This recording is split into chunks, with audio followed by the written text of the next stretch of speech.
नमस्कार। 100 दिन 100 कविताएं गृहिणी की जुबानी में आपका स्वागत है। और आज की मेरी है लास्ट कविता, 100वीं कविता। मैं एक एक करते 100 कविता तक पहुंच गई हूँ और इस श्रृंखला की आखिरी कविता। जैसे कि मैंने पहली कविता मेरी रश्मि रथी से की थी, ऐसे ही मेरी आखिरी कविता भी रश्मि रथी से है। इसमें कृष्ण और कर्ण का संवाद है। जब कृष्ण कर्ण को मनाते हैं कि तुम पांडवों के ज्येष्ठ भ्राता हो, तुम पांडवों के साथ चलो, पांडवों की तरफ से लड़ो, तुम्हें महाराजा बनाया जाएगा। उनको बहुत तरह तरह के प्रलोभन दिए जाते हैं, लेकिन इस पर कर्ण क्या कहते हैं? है ऋणी कर्ण का रोम रोम, जानते सत्य यह सूर्य सोम। तन मन धन दुर्योधन का है, यह जीवन दुर्योधन का है। सुरपुर से भी मुख मोड़ूंगा, केशव मैं उसे ना छोड़ूंगा। सच है मेरी है आस उसे, मुझ पर है अटूट विश्वास उसे। हाँ सच है मेरे ही बल पर ठाना है उसने महासमर। पर मैं कैसा पापी हूँगा, दुर्योधन को धोखा दूंगा। रह साथ सदा खेला खाया, सौभाग्य सुयस उससे पाया। अब जब विपत्ति आने को है, घनघोर विपत्ता छाने को है, तज उसे भाग यदि मैं जाऊंगा। कायर कृतधन मैं कहलाऊंगा।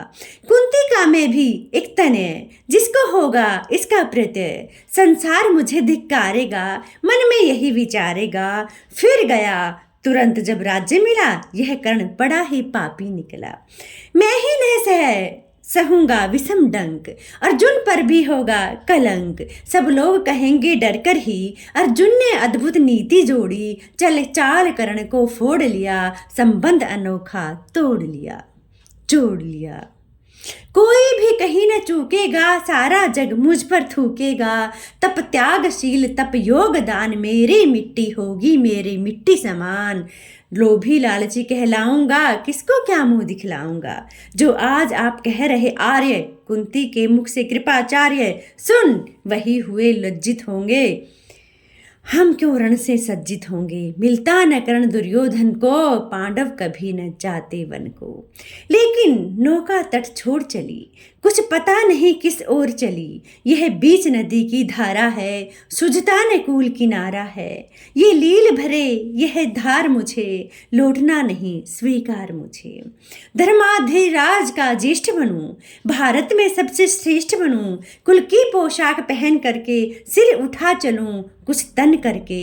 यह झूठ मूठ के रस क्या है केशव, यह सुयस क्या है।